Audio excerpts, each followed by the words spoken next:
মনের মতো পেয়েছি আমি ডেফিনেটলি করব। যদি কোনো বায়োপিকের অফার আসে, কোন মানুষটার ক্যারেক্টারটা করতে ইচ্ছা হতে পারে? স্পেসিফিক কিছু নেই, বাট যদি কোনো বায়োপিকের অফার আসে আমি ডেফিনেটলি চরিত্রটা দেখবো আগে, যে আমি কি প্লে করতে পারবো কিনা প্রপারলি। কারণ করার জন্য করব এরকম না, আমি নিজে প্রিপেয়ার হয়ে নিব যে আমি কি করতে পারবো, বা এটা কি আসলেই আমার সাথে যাচ্ছে, কতটুকু করতে পারবো।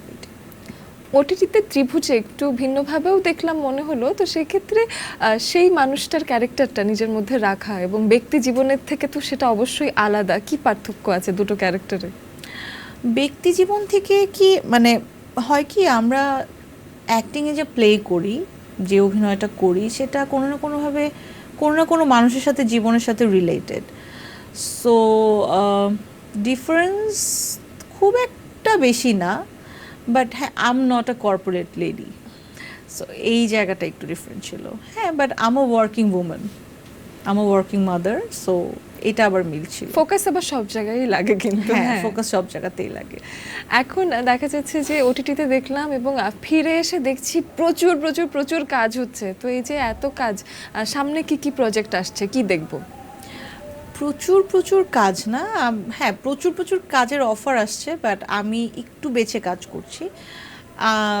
বেশ কিছু সিঙ্গেল নাটক আসছে, একটা টিভিসি নিয়ে আমরা দেশের বাইরে শ্যুটের জন্য যাব, আর একটা টিভিসি নিয়ে কথা হচ্ছে, প্রোডাক্টগুলো আমি বললাম না। আর একটা বড় প্রজেক্ট আমি বললাম, ওটা সারপ্রাইজ রয়ে গেল। আর তাছাড়া এখন আমার একটা সিরিয়াল যাচ্ছে, সেটার নাম হচ্ছে অদ্ভুত পরিবার, ইমরাউল রাফাতের।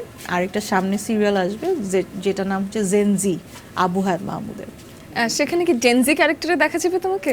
জেনজি ক্যারেক্টার না, বাট জেনজি রিলেটেড স্টোরি নিয়ে আসলে বানানো।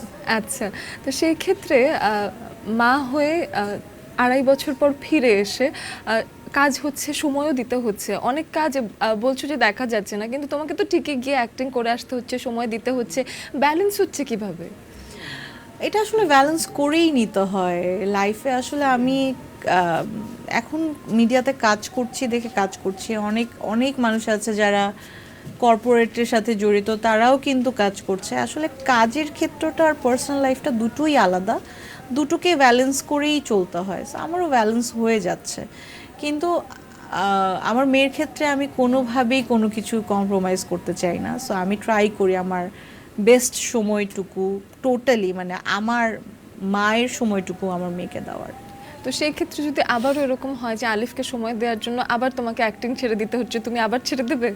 না, এটার এখন আসলে চান্স নেই, কারণ আমি আসলে যখন কাজে ব্যাক করেছি তখন তো আমার আমার ক্লিয়ার মনে আছে, মানে আলিফ তখন 3 মান্থসের ছিল। আমি আমার একটা পিএমের একটা শো দিয়ে আমি আসলে ব্যাক করেছিলাম নাচের। সো যেহেতু 3 মান্থসের মাথায় আমি ব্যাক করেছি আমার প্রেগনেন্সির পর, অ্যান্ড ছোট অবস্থায় আসলে কাজ করাটা একটু ডিফারেন্ট, একটু ডিফিকাল্ট। আর এখন যেহেতু ওর 3 বছর হয়ে গেছে, এখন তো ও বুঝে, সো এখন আরামই হয় কাজ করতে। বাহ, তাহলে মাকে ছাড়ে সে ঘর থেকে বের হ্যাঁ হওয়ার হ্যাঁ, সে সময়? এখন বোঝে যে মা কাজ করতে যাবে, অ্যান্ড মা কাজ শেষ করে ওর জন্য চকলেটস নিয়ে আসবে, সে অ্যাকচুয়ালি ওয়েট করে। আচ্ছা, বাহ, ইট ওয়াজ গ্রেট।